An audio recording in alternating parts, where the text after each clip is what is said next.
China training for strikes on U.S. targets. China's military is likely training for strikes against U.S. and allied targets in the Pacific, a Pentagon report warns.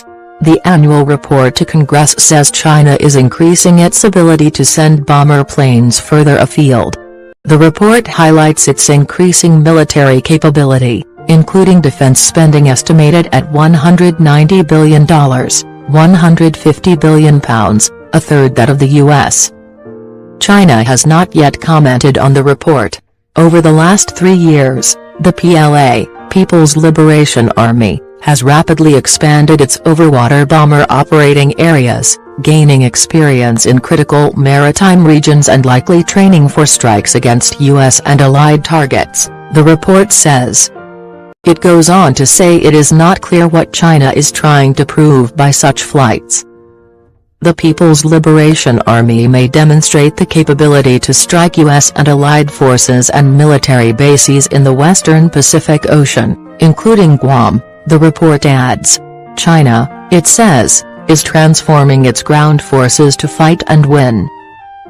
The purpose of these reforms is to create a more mobile, modular, lethal ground force capable of being the core of joint operations, the report says.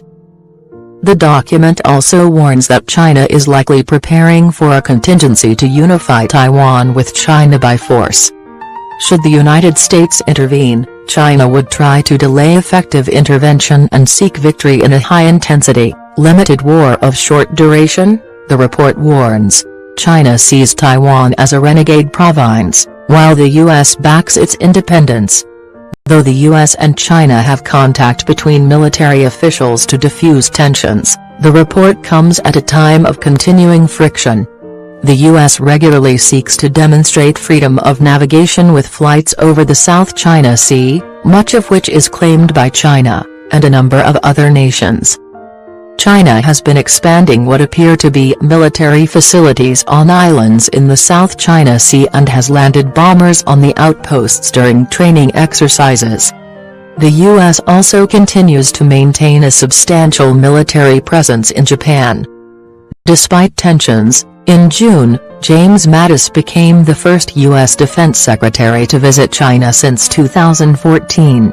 The Pentagon report says it expects China's military budget to expand to $240 billion over the next 10 years.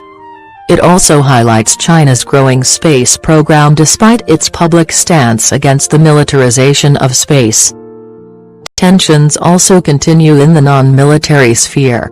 Starting with the U.S., which objects to its growing trade deficit with China. Both sides have announced tariffs on a range of each other's goods.